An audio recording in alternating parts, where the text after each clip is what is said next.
Hey everybody, welcome back. Tonight I just wanted to talk about something that I think a lot of people struggle with, at least to a certain degree, to some degree.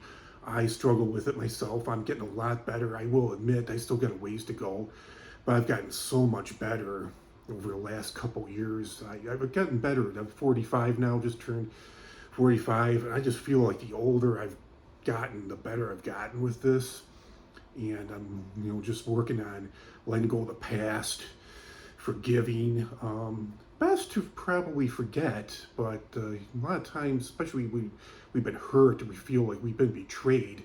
It's kind of hard to completely. There are just certain things, especially if you're a victim of something traumatic.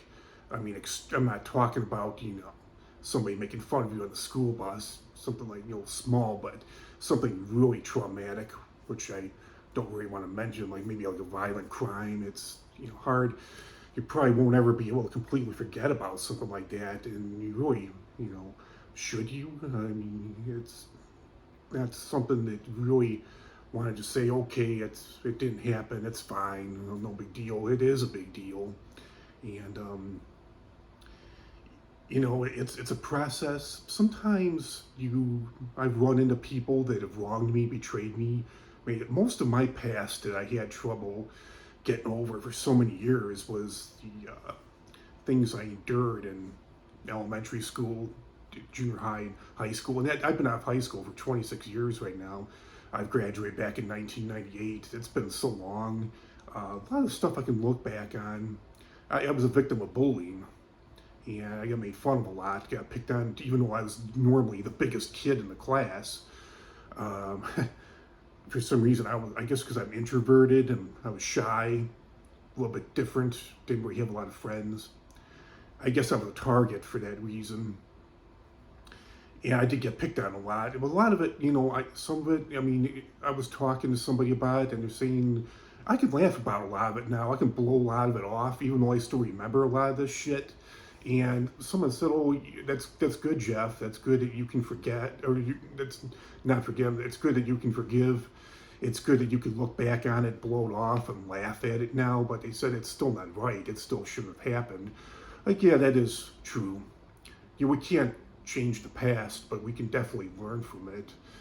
I'm not perfect. I've done things to other people that were wrong, said things that were wrong, and nobody has a perfect life. If I could go back, I change things. If a time machine did exist, I would have a perfect life, but there is no perfect life. That kind of thing doesn't exist. It probably never will exist.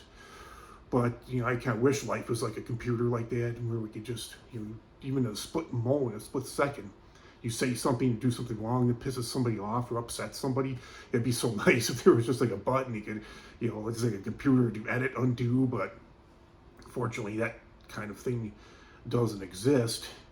And we could just all we could do is apologize, express our sympathy, and it really is kind of frustrating for myself because I know I've wronged certain people, I betrayed certain people, upset, offended other people, and I really feel bad about it. And it's really frustrating. You can't control other people's thoughts, you can't control how they feel, but it is really frustrating. Even decades later, when you can, say that you're sorry to that person, that individual, till you're blue in the face, but it's like they still won't accept your apology. It really kind of hurts. It's really kind of frustrating, but it happened. You can't really control other people's thoughts, just like other people can't really control my thoughts. And it is a process. Like, I've run into certain people from high school, junior high. Just as an example, there was this certain individual. I don't want to incriminate. I'll just call him John. Um, I had problems with him back in high school and junior high, and we actually became we're good friends to this day. And I found out that he was going. I went to culinary school, and I think he started a semester or two after I did. I think there was a certain meeting, a culinary meeting, because I was in a night class. I think he was in a day class, and I saw this meeting list of like all the people who attended his meeting, and I saw his name. This guy's John. I saw his name on there. I'm like, oh shit, this guy's going to the same college I am. What am I going to do if I run into him? And sure enough, the next year I ran into him. We had a class together, and he's like, "Hey, I'm John." And I was like, "Oh, I know." He's like, "Oh, I'm Jeff." And he's like, "Oh, yeah, you're Jeff so-and-so, right?" And I'm like, "Yeah." He's like, "Oh, yeah, I remember you. We went to high school together, and we went to junior high, junior high and high school together." Like, "Oh, yeah, I know, I remember." And everything was cool. I instantaneously forgave him like that for everything that he did wrong to me, for the shit he talked, for the things he said, the way he made fun of me, and I instantaneously forgave him right then and there, and we actually became friends. We're still friends to this day.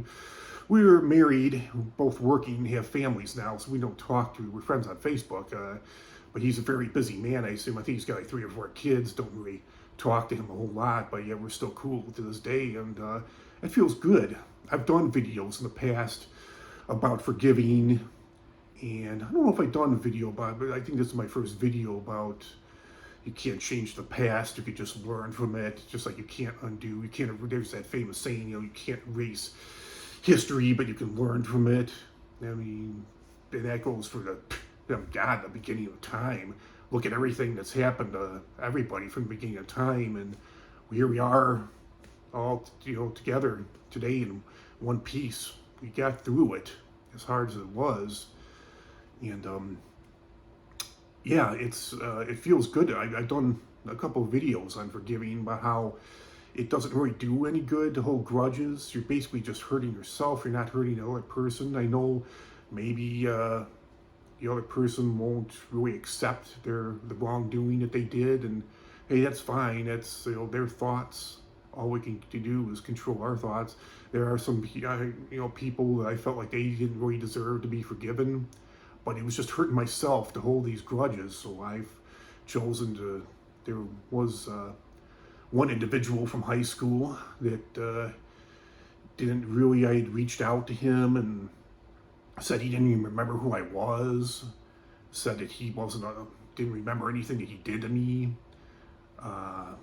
Said that he didn't feel like he owed me any apology, and I held grudges against him for so many years, but I just recently started to forgive him, and it is a process with him.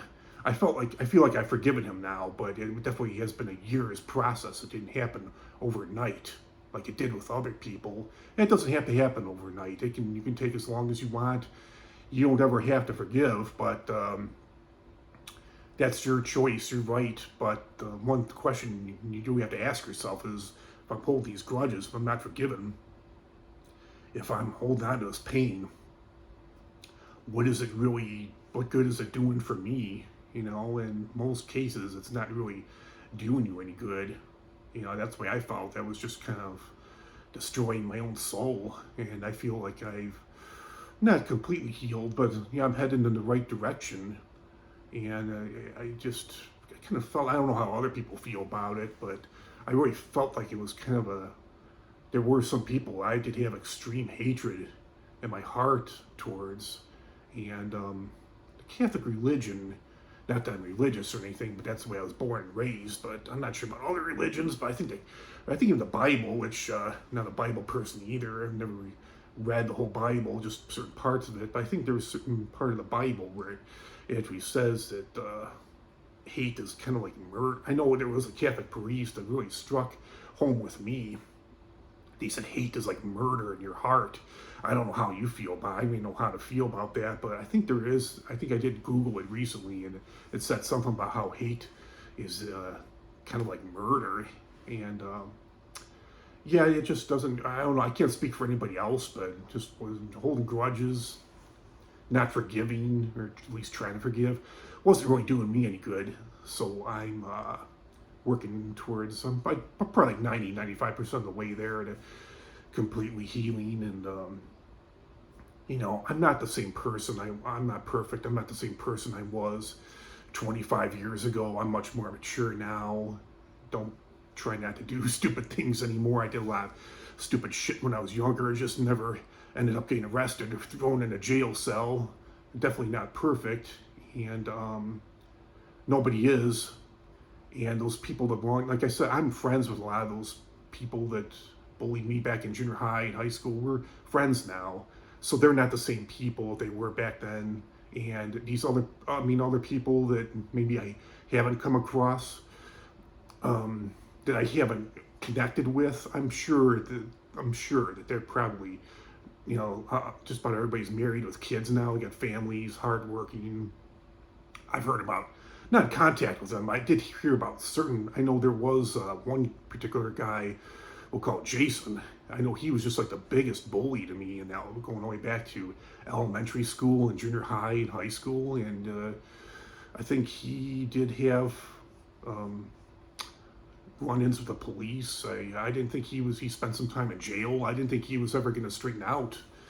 But the last I heard about him, he's married and he's got kids, and he's a paramedic now. It's like, wow, I never thought Jason would have straightened out, but I guess everybody, for the most part, grows up, and maybe they go through a bad experience, like he did go to jail, and maybe jail straightened him out, and that's like the lowest you can go, jail or prison. At least I think that's like the lowest that I could go, and that would definitely change me.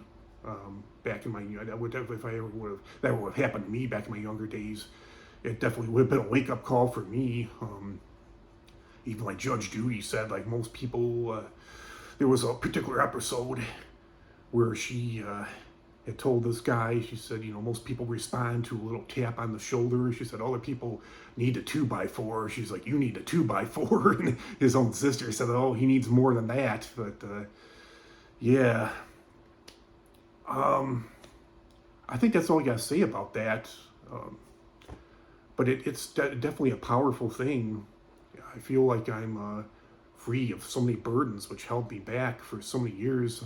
I wish I would have forgiven. I wish I would have healed years ago, but didn't, I have more information now. Didn't know then what I know now. And it's much wiser. I guess we all get wiser as we get older. I'm much wiser now. Very powerful thing. And I'm more than willing to talk to you, talk to anybody, and people I know. It's a very powerful thing to go through, and I feel so much better in my life now, so much more stable. So yeah, I think that's all I got to say about that. Please reach out if you have any issues, questions, comments, concerns. Just throw them my way. I'm more than willing to work with you on anything struggles you might be going through, addictions, whatever. Just reach out, please. I'm here for you anytime you need me. So comment, like, share, subscribe. I'll talk to you all real soon with another great video. Have a great weekend, everybody. I'm out.